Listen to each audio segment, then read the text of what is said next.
Hi everyone, this is Rizky.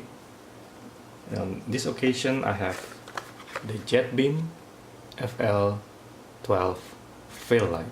So this light is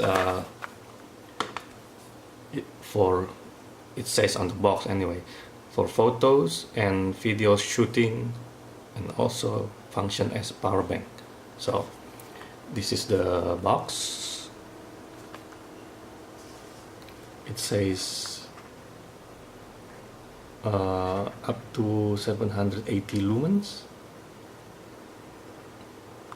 It can be either warm white, natural white, or cold white. So the lumens the maximum lumen depends on the color temperature that you set on this device. So it also has a OLED display and internal battery at 2600 mAh, which you cannot remove, but you can charge using your USB power, just like your smartphone. So let's see what's inside the box. I already opened just call it flashlight, but this is more like a photography light. So there's a the light itself is made of brushed aluminum. I'm not sure it's brush. Looks like brushed aluminum. It's made of aluminum, which is really beautiful, solidly made. It has a OLED display to show your color temperature, your brightness level, and to show whether you are in power bank function or in the flashlight mode function. There are 4 buttons, 1, 2, 3, 4. This one is for changing modes, plus minus to increase or decrease the brightness or the color temperature, and the power button. It also has a lanyard attachment here on the side, a Type-C port to charge the internal battery, and 2 tripod mounts. So it can be mounted horizontally or vertically. So there are 120 LEDs on this. Let's decrease the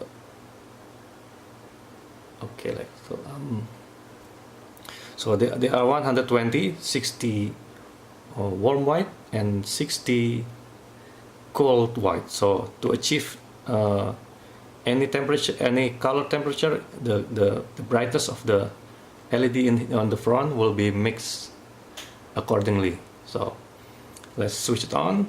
To switch it on to power bank function, you just press and click. This is, let's decrease it a bit, so because all right, if you can see it on the display here, this is on the power bank function. So to access the flashlight function, you just press and hold the power, and the flashlight icon will appear, and then this is in the flashlight function. So there this is the color temperature that you set, this is the brightness, this is the estimated run time, and this is the battery capacity indicator, how many power left. So by pressing the M button, the M, you choose between modes. This is changing the brightness or changing the color temperature. So this is the increasing the Kelvin, and this is decrease or increase the brightness. And press it to once in this sun or the brightness setting, you just press once, it will turn on. To change the color temperature, you just press mode and plus and minus to increase the color temperature, and pressing the button here will just switch on or off the light. To switch off the device completely, you just press and hold. It will switch off like that.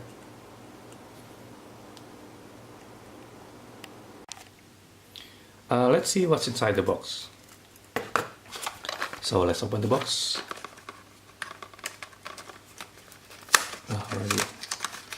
Already ripped apart.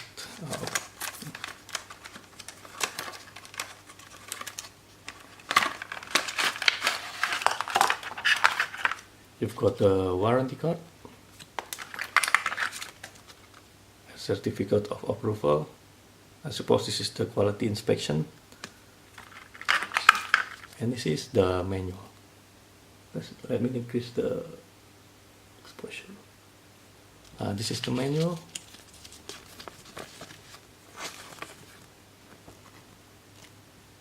Feel free to pause if you like. This is the output.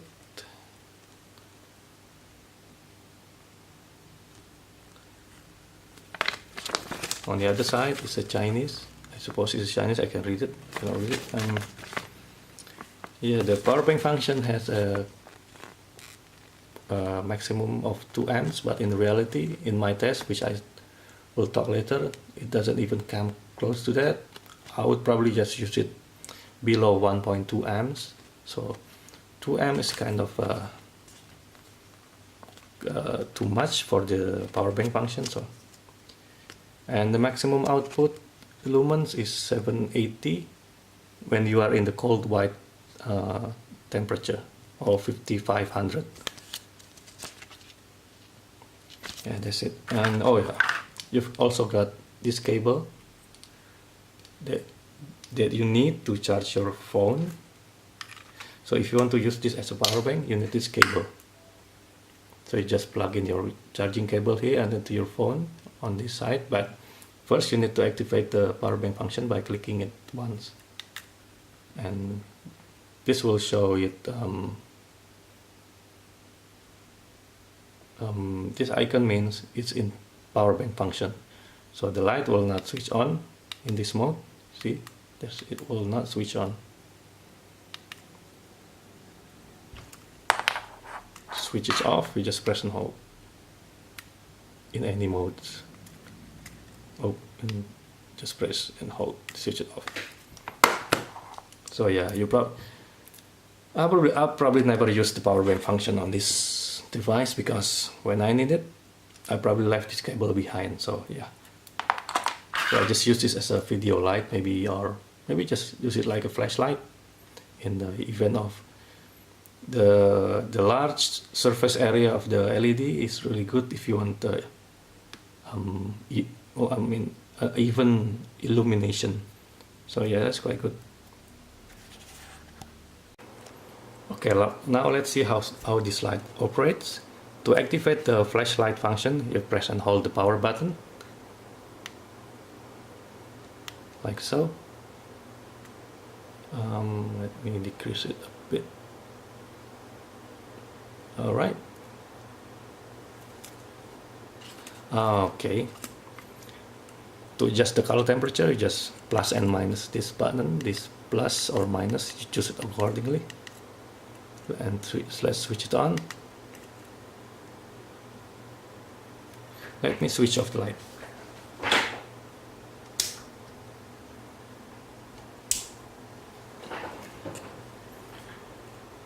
So the brightness can be adjusted with a 5% increment. You can see that.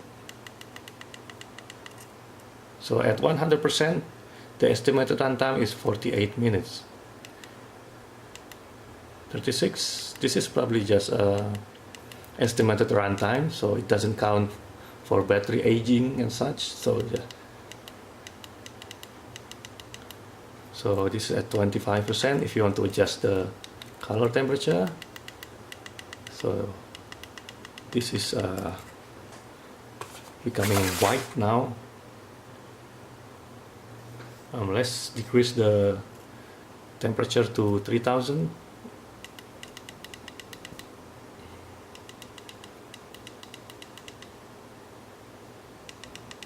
Which is quite yellow now. Really pleasant light. Yeah, but at the middle, around 4000, you'll notice that as you increase or decrease the brightness, you'll notice a slight color shift. At certain levels, there's a jump in the color temperature becoming colder and then back to normal. If you can see, I'm not sure if you can see it on camera, but this is quite yellow as you can see. But if I increase it to 30, it turns colder. 25 warm, and this is quite cold. I think this is because of the mixing of the LEDs between the warm white and the cold white, I mean not quite linear, so there's a slight jump. So yeah, this is expected. Not really visible if you're above 50, but it's quite visible at the lower brightness.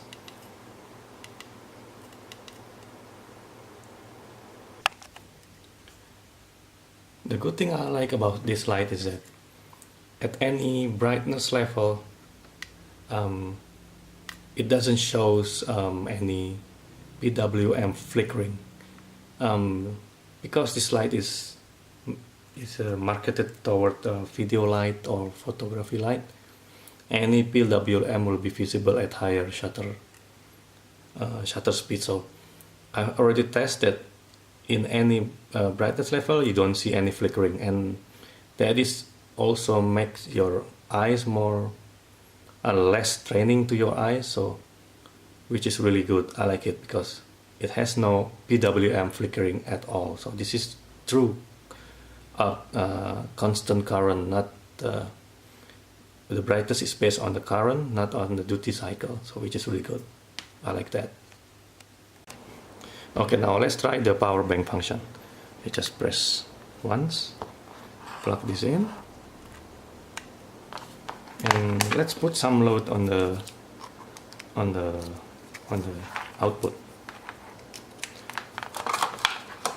I'll be using the Ruideng HD35, which is really useful for testing this kind of test. So let's load it up and let's see how strong are the output. Okay, now it is already at 1 amp and 4.9 volt, so there's surely resistance on the cable. So let's increase the load. It says can handle 2 amps. Let's see if it can handle it. It's already low at 1.5. I'm not sure if you can handle 2 amp. Wow, it's already at 4.7.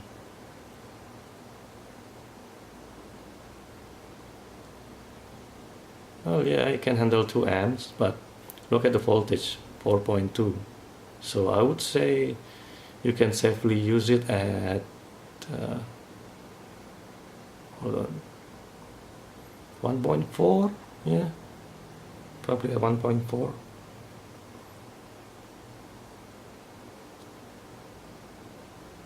like that.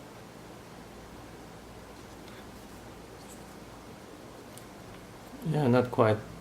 Yeah, it able to handle 2 amps, but the voltage is way low. I wouldn't use it at 2 amps, probably just 1.2. Yeah, 4.8 probably okay. Let's increase a bit. Oh, okay, it's already 1.5. Is still in borderline not okay. Yeah, I would use it up to 1.4 maybe amps for charging phone. So yeah, I would say there are probably some line resistance on the cable and the connector itself. So when this thing showing 4.8, maybe on the side it's probably showing 4.9 or maybe 5. I'm not sure how good this cable is. Well, I could try it, but yeah.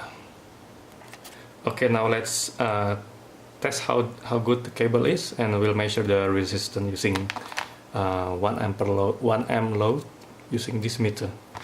So this meter can do a cable resistance. It's a handy feature. Let's put 1 amp load.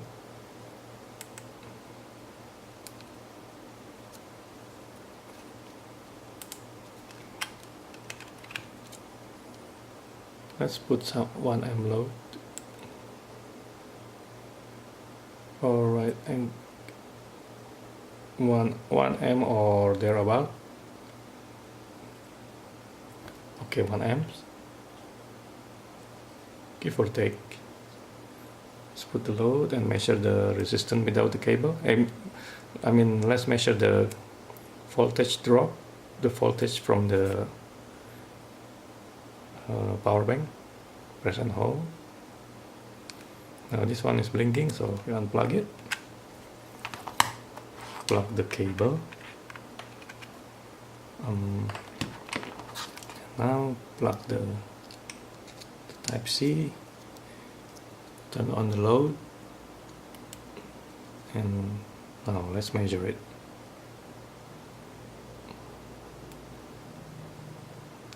Oh yeah. The cable resistance is 0.264 ohm, so not really good, not a really good cable.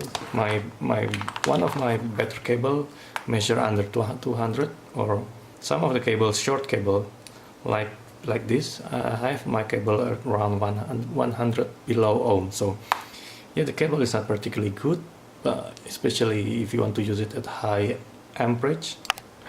So you might be thinking that let's wanna try. So you don't need this cable to charge your mobile phone. Let's see. Use the Type C to Type C cable. If it can charge it. This is my Note 8. As you can see, it doesn't charge it. It doesn't charge the phone. So because why it doesn't charge this phone? Because this port doesn't support the Type C USB power delivery protocol. So this is just a Type C, but doesn't support the protocol, the power delivery protocol. So you need this cable. So this is just basically a Type C port with a normal USB charging protocol, so no power delivery. So to use it, to charge your phone, you need this cable. What an inconvenience. I wish it support Type C PD or power delivery, so you don't need this cable to charge your. So you just need this cable, which you probably carry with you if you have a Type C and power bank which support a Type C PD or power delivery, like this power bank. So this is an unfortunate. So yeah, this is I would say this is a quite nice light. The build quality is really excellent. The light, there are some quirk which I say earlier about the changing color temperature as you increase or decrease the brightness. Other than that, this is an excellent light. Really good price if you found a coupon for it. Yeah, I quite recommend it if you need a fill light, or maybe a light if you want doing some video, because it, I don't see it on the manual. Maybe I'm wrong. I don't see it on the manual, but in the specification it says that the LED is CRI 90, which is quite good, but I'm not sure about it. But yeah, that's it. Thank you for watching. If you like, please subscribe. If you have question, please ask in the comment section. I'll try to answer it. So yeah, thank you for watching.